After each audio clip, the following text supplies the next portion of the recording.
Hello friends, आज का video है बहुत स्पेशल क्योंकि आज हम बात करेंगे नंबर 5 वाले लोगों की। जो लोग 5, 14 या 23 तारीख को पैदा होते हैं, न्यूमरोलॉजी के हिसाब से वो नंबर 5 वाले लोग होते हैं। इन लोगों का रूलिंग प्लैनेट होता है मर्क्यूरी, जो कम्युनिकेशन, अडेप्टेबिलिटी और इंटेलिजेंस का प्रतीक है। नंबर 5 वाले लोग बहुत एनर्जेटिक होते हैं। ये लोग बहुत क्यूरियस होते हैं, फास्ट थिंकर्स होते हैं और इन्हें नए एक्सपीरियंसेस पसंद होते हैं। ये लोग एडवेंचरस होते हैं और वैरायटी से भरी हुई जिंदगी जीना पसंद करते हैं। आज हम बात करेंगे इनकी कैरेक्टरिस्टिक्स, कुछ चीजें जिनका इनको ध्यान रखना चाहिए, इनकी करियर ऑप्शंस, और लास्ट में वीडियो के एंड में मैं आपको बताऊंगी 5 एफर्मेशंस जो स्पेशली डिजाइंड है नंबर 5 वाले लोगों के लिए, ताकि वो अपने जीवन में और भी सक्सेसफुल हो पाए। आगे बढ़ने से पहले बहुत अच्छा मुहूर्त है, जल्दी से चैनल को सब्सक्राइब कर लीजिए और बेल आइकन को दबा दीजिए ताकि जैसे ही मैं आपके लिए ये वीडियो बना के रिलीज करूं, ये आप तक जल्दी से पहुंच जाए और आप इनको यूज कर सके अपने जीवन को और सक्सेसफुल बनाने के लिए। बहुत सारे लोग पूछते हैं कि आप नंबर 4 का बता रहे हो, नंबर 5 का बता रहे हो, नंबर 1, 2, 3 का है? तो वो सब वीडियोस यहाँ पे हैं, न्यूमरोलॉजी वाली प्लेलिस्ट में है। अगर आपसे मिस हो गए हैं तो आप उस प्लेलिस्ट में जाके उनको देख सकते हैं। पर ये आप लोगों से मिस इसलिए हो रहे हैं वीडियोस क्योंकि आपने नोटिफिकेशन बेल आइकन को नहीं दबाया है।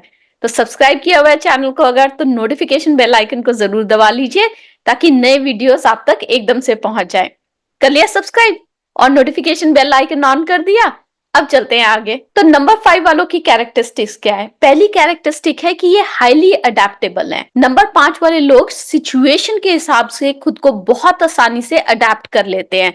ये लोग किसी भी एनवायरनमेंट में फिट हो जाते हैं और नए एक्सपीरियंसेस को एंजॉय करते हैं। तो ये किसी भी चेंज को, किसी भी बदलाव को बहुत पॉजिटिवली लेते हैं और उसमें अडेप्ट करने की कोशिश करते हैं rather देन उसको रेजिस्ट करने की। मर्क्यूरी के इन्फ्लुएंस की वजह से ये लोग बहुत अच्छे कम्युनिकेटर्स होते हैं। ये अपने विचारों को, अपने इमोशंस को बहुत अच्छी तरह से एक्सप्रेस कर पाते हैं और इसीलिए ये लोगों से कनेक्ट बहुत अच्छी तरह से हो जाते हैं क्योंकि ये बहुत अच्छे कम्युनिकेटर्स होते हैं। ये लोग क्विक थिंकर्स भी होते हैं। तो नंबर 5 वाले जो लोग हैं वो बहुत तेजी से सोचते हैं और प्रॉब्लम्स के इनोवेटिव सॉल्यूशंस निकालने में एक्सपर्ट होते हैं क्योंकि इनकी थिंकिंग बहुत तेज होती है। इनका माइंड हमेशा एक्टिव रहता है और ये लोगों को अपनी क्रिएटिविटी से इम्प्रेस कर लेते हैं क्योंकि बहुत जल्दी सोच पाते हैं और बहुत जल्दी हाजिर जवाब होते हैं, बहुत जल्दी जवाब दे पाते हैं चीजों का। ये लोग बहुत एनर्जेटिक और एंथुजियास्टिक भी होते हैं, हमेशा एनर्जी से भरे रहेंगे। इनका एंथुजियाज्म और पॉजिटिव अप्रोच जो है वो दूसरों को भी बहुत पॉजिटिवली इन्फ्लुएंस करता है। जब ये होता है ना कि आप इंस्पायर्ड होते हैं, आप बहुत पॉजिटिव होते हैं, तो वो पॉजिटिविटी जो है वो दूसरों पे भी असर करने लग जाती है। It rubs on to other people. वही वाला हाल नंबर 5 वाले लोगों का है क्योंकि ये बहुत एनर्जेटिक और एंथुजियास्टिक होते हैं। ये नई नई हॉबीज के साथ एक्सपेरिमेंट करते हैं, नई प्रोजेक्ट स्टार्ट करते रहते हैं। आप हमेशा देखेंगे कि नंबर 5 वाले जो लोग हैं उन्होंने कुछ ना कुछ नया जरूर शुरू किया होगा। हर महीने एक नई हॉबी होगी, हर साल एक नया प्रोजेक्ट होगा जिसपे वो काम कर रहे होंगे। तो ये बेसिकली उनका तरीका है अपनी एनर्जी और अपने एंथुजियाज्म को यूज करने का। नंबर 5 वाले लोगों को फ्रीडम और इंडिपेंडेंस भी बहुत पसंद होती है। ये लोग किसी भी टाइप की रिस्ट्रिक्शंस को पसंद नहीं करते और लाइफ को अपनी शर्तों पे जीते हैं। नंबर 5 वाले लोग जो है मल्टीटास्किंग में भी माहिर होते हैं क्योंकि ये लोग इतने एनर्जेटिक और एंथुजियास्टिक होते हैं। और मैंने पहले बताया था ना कि हर समय इनके पास एक नई हॉबी होगी यानी एक नया प्रोजेक्ट होगा, तो ये उसको सक्सेसफुल कैसे बना पाएंगे? मल्टीटास्किंग से ही तो सक्सेसफुल बना पाएंगे ना। तो क्योंकि अडेप्टेबल है, क्योंकि फ्लेक्सिबल है, इसलिए मल्टीटास्किंग जो है इनको नेचुरली आती है और ये क्यूरियस नेचर के होते हैं। तो नंबर 5 वाले लोग जो है वो हमेशा कुछ नया सीखना चाहते हैं, नया एक्सप्लोर करना चाहते हैं। इनको रूटीन लाइफ जो है वो पसंद नहीं होती और ये लोग नई चीजों को एक्सपीरियंस करने में बिलीव करते हैं। They believe that life is a set of experiences. और आज के जमाने में ये बिलीफ रखना बहुत इंपॉर्टेंट है क्योंकि हम ऐसे जमाने में जी रहे हैं जब चेंजेस जो है वो बहुत जल्दी जल्दी होते हैं। आप टेक्नोलॉजी फील्ड देख लीजिए, आप कॉर्पोरेट लाइफ देख लीजिए, आजकल जो है बहुत रैपिड चेंजेस हो रहे हैं। और अगर आप अडेप्टेबल नहीं होंगे, अगर आप क्यूरियस नहीं होंगे, अगर आप नए एक्सपीरियंसेस के लिए पॉजिटिव नहीं होंगे, तो आप सक्सेसफुल नहीं हो पाते। और इसीलिए ये क्वालिटीज जो है वो नंबर 5 वालों के लिए बहुत इंपॉर्टेंट है बिकॉज यही क्वालिटीज हैं जो इनको सक्सेसफुल होने में हेल्प करती हैं। अच्छा, एक बात मैं यहाँ पे बताना चाहती हूँ। आप में से बहुत लोगों ने नंबर 4 वाला वीडियो जब मैंने डाला तो कमेंट किया कि जो आप ये कैरेक्टरिस्टिक्स बता रहे हैं, जो आप ये करियर ऑप्शंस बता रहे हैं, ये सब सही है, ये हमारे साथ रेजोनेट कर रही हैं, बट हम इन स्किल्स को आगे कैसे बढ़ाएं? मैं काफी बारी कोशिश करती हूँ कि सब कमेंट्स के जवाब दे सकूं, इनमें वीडियोस के लिंक डाल सकूं, पर मैं आपको ये बताना चाहती हूँ कि मेरा एक और चैनल है राशिम मोघा के नाम से, उसका लिंक मैं इसके डिस्क्रिप्शन में डाल दूंगी। वहां पे मैं सेल्फ डेवलपमेंट, करियर डेवलपमेंट और प्रोडक्टिविटी की बातें करती हूँ। बहुत सारी कैरेक्टरिस्टिक्स जो हम नंबर्स के लिए इस चैनल पे बताते हैं, उन कैरेक्टरिस्टिक्स को अगर आपको ग्रो करना है, उन ट्रेट्स को, उन स्किल्स को डेवलप करना है, तो आप उस चैनल पे जाके मेरे वीडियोस देख सकते हैं। बहुत सारे रिसोर्सेज हैं, मैंने कई सारे वीडियोस वहां पे डाले हुए हैं जिससे आप वो इंफॉर्मेशन गैदर कर सकते हैं। तो उसका लिंक होगा डिस्क्रिप्शन बॉक्स में। और अब आ जाते हैं वापस नंबर 5 वाले लोगों की तरफ। तो इतनी अच्छी खूबियां हैं, इतनी सारी चीजें अच्छी हैं, तो कुछ कमजोरियां तो होंगी ना। अब बात करते हैं उन कमजोरियों की और कैसे उनको हैंडल करना है। तो पहली चीज जिसपे इन लोगों को, नंबर 5 वाले लोगों को काम करना चाहिए, वो है इनकी रेस्टलेसनेस। हमेशा नया कुछ करने की सोचते रहते हैं, तो बहुत जल्दी चीजों से बोर हो जाते हैं। अगर कोई चीज या कोई सिचुएशन इन लोगों को इंटरेस्टिंग नहीं लगती, तो इसमें ज्यादा फोकस नहीं देते, फिर उसको रेस्टलेस हो जाते हैं और फिर उससे छोड़ के आगे बढ़ने की कोशिश करते हैं। तो कई बारी जो है चीजों को कंप्लीट नहीं कर पाते क्योंकि बोर हो जाते हैं और आगे बढ़ जाते हैं। इसीलिए इनकंसिस्टेंसी भी इनमें अक्सर देखी जाती है। इनका इंटरेस्ट बहुत जल्दी जल्दी शिफ्ट होता रहता है, इस वजह से कंसिस्टेंट तो रह नहीं पाते किसी काम में। तो आपको ये सोचना चाहिए कि जब आप कोई प्रोजेक्ट स्टार्ट करें, अगर आप नंबर 5 वाले लोग हैं, तो उसमें माइलस्टोन्स बना लें अपने लिए। और जब माइलस्टोन्स बनाएंगे ना, उसमें सेंस ऑफ अचीवमेंट आती रहेगी, तो आप कंसिस्टेंट रहेंगे।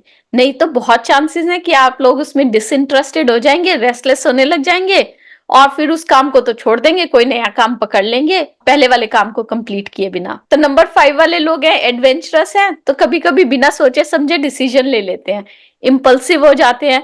और कई बारी रॉन्ग डिसीजंस इसलिए ले लेते हैं क्योंकि पहले ज्यादा कुछ रिसर्च नहीं करते, इतने एक्साइटेड हो जाते हैं किसी आइडिया के ऊपर कि चल पड़ते हैं उस आइडिया को इम्प्लीमेंट करने के लिए बिना उसकी रिसर्च किए बिना।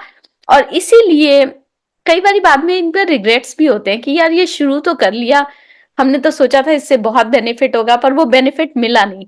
तो अपनी एक्साइटमेंट को बैलेंस करें रिसर्च के साथ। जब आप उसको रिसर्च के साथ बैलेंस करेंगे ना, तब आप उसको पूरा कर पाएंगे। डिसीजन सोच समझ के लिए, एक्साइटेड जरूर हो, हर चीज को टेस्ट आउट करें, बट डेटा के साथ, डेटा ड्रिवन अप्रोच ले, सिर्फ अपनी एक्साइटमेंट पे ना जाएं। अब एक और बात, और ये बात थोड़ी समझिए, इन लोगों में कमिटमेंट इश्यूज होते हैं नंबर 5 वाले लोगों में। क्यों? क्योंकि उनको फ्रीडम बहुत पसंद होती है, इंडिपेंडेंस बहुत पसंद होती है।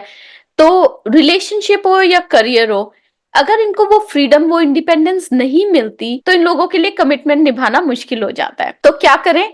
ये समझें कि किसी भी रिलेशनशिप में थोड़ा सा गिव एंड टेक होता है। मैं ये नहीं कह रही कि आप अपनी फ्रीडम को, अपनी इंडिपेंडेंस को भूल जाएं, बट मैं ये कह रही हूं कि आप बैलेंस आउट करने की कोशिश करें। अच्छा, नंबर 5 वाले लोग हैं ना, आपने ये देखा होगा वो बातें बहुत करते हैं, इसलिए क्योंकि मर्क्यूरी उनका रूलिंग प्लैनेट है और मर्क्यूरी है कम्युनिकेशन के लिए। तो कभी कभी ये लोग बहुत बातें करते हैं और दूसरे को बोलने का मौका ही नहीं देते। एक्टिव लिसनिंग भी डेवलप करें, एक्टिव स्पीकिंग ही डेवलप मत करें। तो ये थी कुछ चीजें जिनका आपको ध्यान रखना चाहिए। अब बात करते हैं आपकी करियर ऑप्शंस की।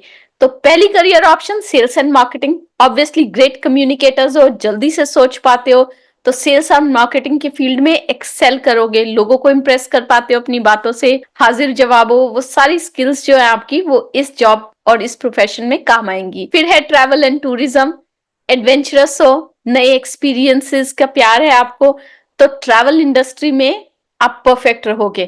ट्रैवल ब्लॉगर्स, हॉस्पिटैलिटी, ये वाले जो एरियाज हैं वो आपके लिए बहुत अच्छे हैं। तो अगर आप ये सोच रहे हैं कि मैं ट्रैवल ब्लॉगर बन जाऊं, यूट्यूब पे सक्सेसफुल हो जाऊं ट्रैवल ब्लॉगर बन के, एब्सोल्युटली आपको ट्राई करना चाहिए। आपकी कम्युनिकेशन स्किल्स ग्रेट है, आपका एक्साइटमेंट लेवल हाई है, एंथुजियाज्म लेवल हाई है, आप नए एक्सपीरियंसेस लव करते हो, तो ये सारी चीजें जो है आपको परफेक्ट बनाती हैं ट्रैवल ब्लॉगर बनने के लिए। नेक्स्ट करियर ऑप्शन है आपके लिए पब्लिक रिलेशंस और मीडिया। ग्रेट कम्युनिकेटर हो, लोगों के साथ जल्दी कनेक्ट हो जाते हो, मीडिया इंडस्ट्री में आप शाइन करोगे। क्रिएटिविटी और यूनिक सोच है आपकी, फोटोग्राफी, एक्टिंग, डिजाइनिंग, ऐसे क्रिएटिव फील्ड्स में भी आप सक्सेसफुल होंगे। और लास्ट, एंटरप्रेन्योरशिप वर्सेटाइल स्किल्स है आपकी, कम्युनिकेशन ग्रेट है, नई चीजों के लिए आप रिस्क लेते हो, एडवेंचरस हो, लोगों को जल्दी से इम्प्रेस कर लेते हो, ये सारी स्किल्स काम आएंगी ग्रेट एंटरप्रेन्योर बनने में। तो ये थी आपकी करियर ऑप्शंस। और अब बात करते हैं आपके लिए स्पेसिफिकली डिजाइन्ड 5 एफर्मेशंस की। तो आपकी एफर्मेशंस है,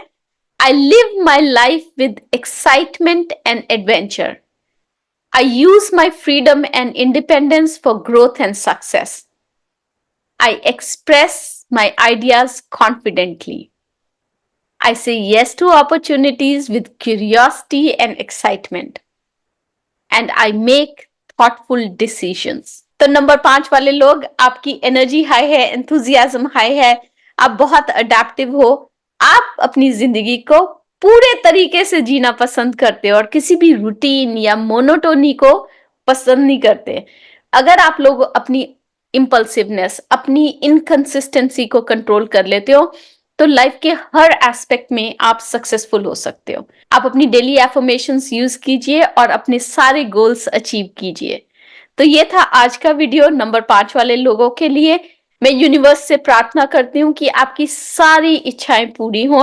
मैं मिलूंगी आपसे अगले हफ्ते नंबर 6 वाले लोगों की कैरेक्टरिस्टिक्स, किन चीजों का उनको ध्यान रखना चाहिए, उनकी करियर ऑप्शंस और एफर्मेशंस जो कि उनके लिए स्पेसिफिकली डिजाइन्ड है, उसके साथ। अगर आपने वीडियो को अभी तक लाइक, सब्सक्राइब और शेयर नहीं किया है तो प्लीज कीजिए। कमेंट्स में मुझे बताना मत भूलिए कि आपको ये वीडियोस कैसे लग रहे हैं और आप क्या चाहते हैं कि मैं इन वीडियोस में इंक्लूड करूं। अगर आपकी कोई स्पेसिफिक क्वेश्चंस है तो वो भी कमेंट्स में डाल दीजिए। मैं जरूर कोशिश करूंगी कि मैं हर कमेंट का जवाब दूं। मैं हर कमेंट का जवाब खुद देती हूँ। तो अगले हफ्ते मिलेंगे, तब तक के लिए अरिगातो अबंडेंस।